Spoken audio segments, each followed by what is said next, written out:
Sabe-se hoje que as forças físicas são manifestações da energia, pois a presença de uma, que se manifesta em certas condições, basta para determinar o desenvolvimento de uma ou mesmo de várias outras. Em uma palavra, uma pode engendrar outra, e cada qual pode transformar-se em todas as outras. Assim, a eletricidade origina um movimento mecânico. O calor, a luz, a imantação, magnetismo próprio do ímã, as decomposições químicas. O calor dá-nos o movimento mecânico, a luz e as correntes elétricas com as quais se obtém a imantação.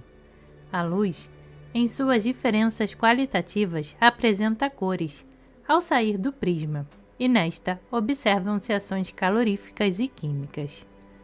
O ímã, quando em movimento próximo de um circuito, faz nascer neste uma corrente elétrica que pode se transformar em calor, em luz, em movimento mecânico, em decomposições químicas.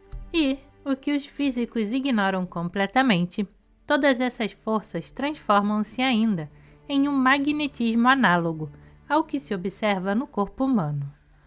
Uma quantidade de calor pode reproduzir o equivalente do movimento mecânico que o produziu. A caloria, quantidade de calor necessária para elevar de 1 grau a temperatura de 1 kg de água, equivale a 425 kg. O quilogrâmetro representa o trabalho mecânico capaz de elevar um peso de 1 kg a 1 metro de altura. Os fenômenos assim relacionados a uma só e mesma causa, o movimento mecânico, dão a certeza da correlação da unidade das forças físicas. As forças psíquicas ou morais, que são tão reais como as forças físicas, transformam-se igualmente uma nas outras. Elas têm também sua correlação e suas equivalências, que serão certamente determinadas um dia, de modo preciso.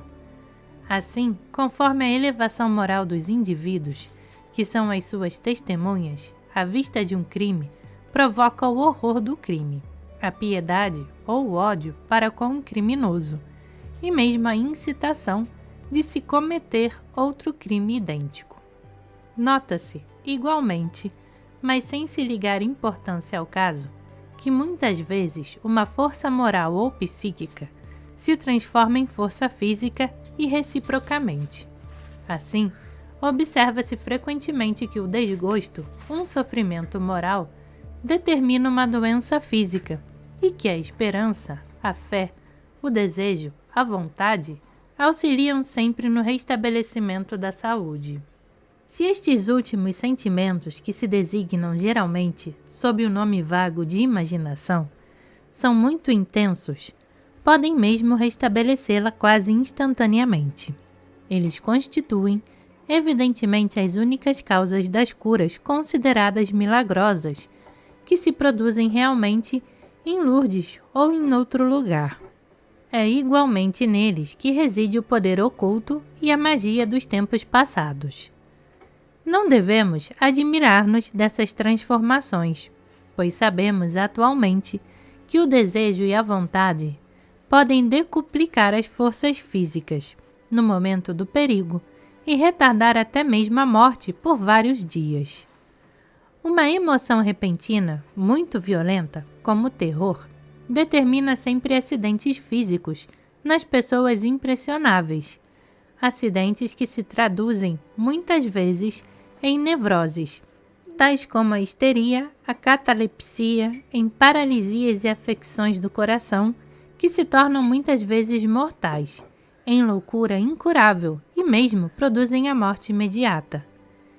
Se essas transformações são tão reais como aparentes, o que parece absolutamente certo, devemos, como alguns ousados pensadores, admitir a unidade das forças da natureza, quer pertençam à física geral, quer à fisiologia ou à psicologia. Tomando origem num agente único, o éter, ou um fluido análogo, sempre em vibração, seriam tão somente manifestações da energia universal. Nosso ser físico e nosso ser astral combinam-se de tal modo que se faz vibrar uma corda de um, a mesma nota ressoa imediatamente no outro. As forças físicas parecem como que escalonadas umas sobre as outras, como as cores de um feixe de luz solar decomposta, ou melhor ainda, como as notas da gama musical, originando-se as forças psíquicas da parte superior, como se fossem as mesmas notas, uma oitava acima. Na ordem física, segundo a tabela de Crookes, estabeleceu, em 1897, o primeiro grau é ocupado pelo som com vibrações de cerca de 32 a 32 mil por segundo. É entre esses dois limites extremos que têm origem os sons mais graves e os mais agudos, suscetíveis de serem percebidos pelo ouvido humano. Acima de 32 mil vibrações por segundo, a velocidade aumenta, para atingir limites que aterrorizam a imaginação. Vê-se então aparecer a eletricidade, depois uma lacuna que não se relaciona a nenhuma força conhecida. O calor vem depois, em seguida a luz, uma segunda lacuna e por fim os raios X, que contém mais de 2 quintilhões de vibrações por segundo. Número fantástico que não se escreve com menos de 19 algarismos. Assim, as vibrações menores fazem nascer a eletricidade, as mais rápidas o calor, depois a luz e etc. Em uma comunicação que o professor Blondot fez à Academia das Ciências em 1904, os raios N, que acabara de descobrir e que são parentes próximos daqueles que constituem o magnetismo humano, afirma que sua velocidade é sensivelmente maior do que a da luz, fato que permite cumular com eles a segunda lacuna de Crookes, entre a luz e os raios X. Não se sabe nada acerca da velocidade das vibrações que dão origem às forças psíquicas, a não ser que são consideravelmente mais rápidas do que as que originam as forças físicas. Admitindo que o conjunto dessas forças seja, em certos limites, correlativo e equivalente, como se poderá transformar, por exemplo, voluntariamente a força muscular em força psíquica, para aumentar o capital desta e nos permitir vencer certas resistências. Desembaraçarmos-nos, por exemplo, de uma paixão tenaz que resistiu à ação de substituir uma ideia por outra, a autossugestão e mesmo a absorção da energia, descrita no capítulo precedente. Eis aqui um método a que Turnbull atribui grande importância. Este autor reconhece que todas as forças que têm seu ponto de apoio no corpo humano são da mesma essência, tanto o pensamento, o desejo e todas as forças chamadas psíquicas, como as forças nervosas ou musculares, e que elas não diferem entre si, senão pela forma que tomam para executar a sua função.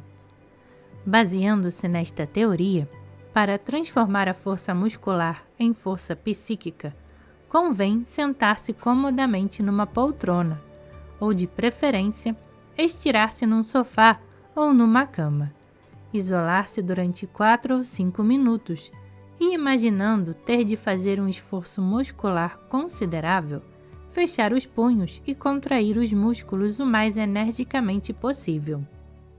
Nesse estado de concentração, acha-se a pessoa, evidentemente de posse de uma força física que se desenvolveu, mas que não foi aplicada. Para transformá-la, é portanto necessário fixar muito fortemente o pensamento na resolução a tomar, abrir as mãos, que se aplicam naturalmente sobre as coxas, e distender-se brandamente, querendo, com toda a energia, que esta resolução se cumpra completamente. Devemos assegurar-nos ao mesmo tempo, diz o autor, de que a força-expressão física se transforme em uma força-expressão mental. Importa, para isso, reter em seu espírito esta ideia, enquanto a força escapa de seus músculos fatigados, retira-se sob a forma mental de seu desejo e age desta forma sobre as pessoas ou condições interessadas. Depois deste exercício, que não convém repetir muitas vezes continuamente, porque é fatigante, é bom praticar a absorção de energia pela respiração profunda, para fixar a ideia que se quis impor. Assim, associados um ao outro, estes dois processos permitirão certamente a todos os que possuem ainda um pouco de vontade desembaraçarem-se das ideias fixas mais tenazes e das mais violentas paixões, e até mesmo do mais desordenado amor físico, embriaguez e outros vícios ou manias análogas, repetindo-os regularmente 3 ou 4 vezes por dia, durante um tempo proporcional à energia, à agilidade e ao bom senso empregados.